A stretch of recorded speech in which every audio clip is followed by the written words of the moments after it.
Hello, good morning बच्चों। आज की क्लास कक्षा 6 के लिए मैथ से अभ्यास 3E। बच्चों, पूर्णांकों पर अब हम भाग की संक्रिया को भी समझते हैं और इनके प्रगुणों को भी समझते हुए अपना काम आसान बनाते हैं। ये वीडियो आपके लिए पार्ट 1 के रूप में है। अब बच्चों, हम पूर्णांकों में भाग की संक्रिया को समझेंगे। यदि भाज्य और भाजक विपरीत चिन्हों के हों तो भागफल ऋणात्मक होता है। ठीक है बच्चों, भाग संक्रिया के प्रगुणों को भी समझते हैं। पहला है कि अगर हम भाग लगा रहे हैं और किसी में तो हमें पूर्णांक मिल रहा है, चाहे वो प्लस में हो या माइनस में हो, लेकिन अगर हमें भागफल पूर्णांक में नहीं मिल रहा, भिन्न में मिल रहा है, तो वो हमारा पूर्णांक नहीं होता है, अतः भाग संक्रिया संवरक नहीं है। दूसरा है, किसी शून्येतर पूर्णांक मतलब प्राकृतिक नंबर में उसी पूर्णांक से भाग देने पर भागफल सदैव एक होता है ना। ठीक है, आप उदाहरण भी साथ साथ देखते जाइए। तीसरा है, किसी पूर्णांक में 1 से भाग देने पर भागफल वही पूर्णांक होता है। ठीक है।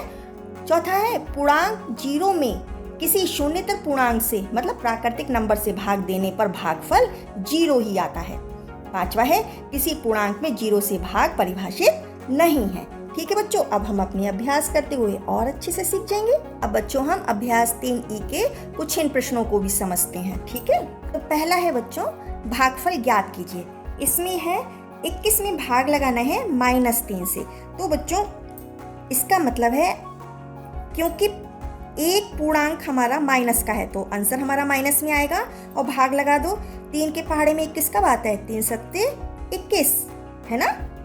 अब इधर भी 2 पूर्णांक में से एक पूर्णांक माइनस का है, तब भी हमारा आंसर माइनस में आएगा। और कितना आएगा? 9 के पहाड़े में 36 कब आता है? 9 चौक 36।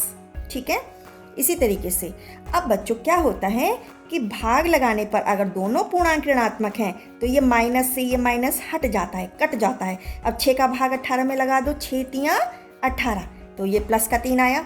इसी तरीके से अब आप इसको देखो, इसमें एक पूर्णांक ऋणात्मक है, एक पूर्णांक माइनस का है, तो आंसर तो माइनस में आएगा। अब 7 का भाग लगा दो, 7 पंजे 35।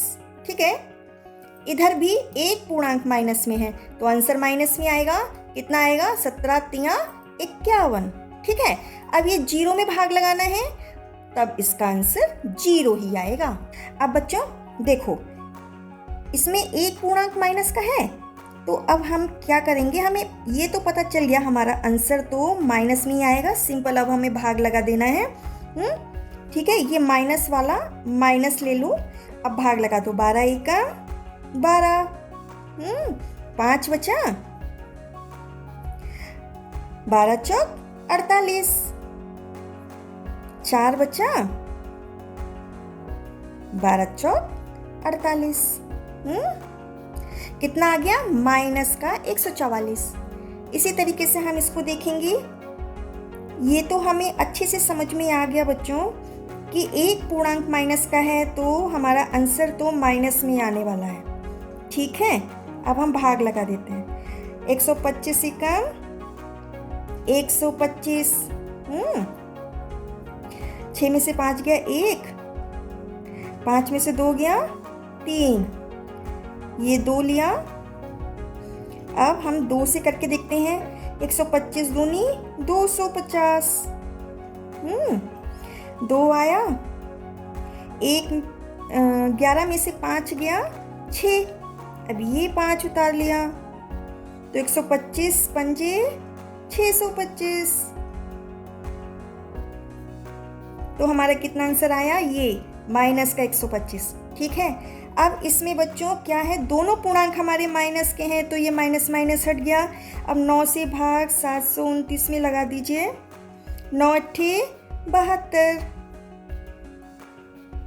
9 आया, 9 एका 9, तो यहाँ पे हमारा धनात्मक आंसर आया। कितना आया? 81। अब बच्चों हमें यहाँ भी एक पूर्णांक माइनस का है तो आंसर तो माइनस में ही आएगा। अब 1 से भाग लगाएंगे तो हमें यही पूर्णांक आंसर में भागफल में मिल जाएगा। ये अंडरस्टूड है।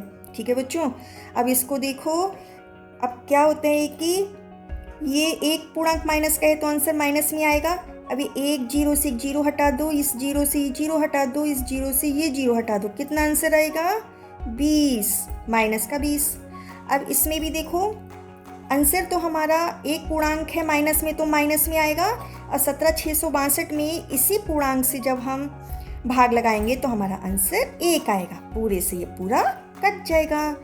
ठीक है बच्चों, आया समझ में? बहुत आसान है बच्चों। यहाँ पर आपकी अभ्यास कंप्लीट होती है।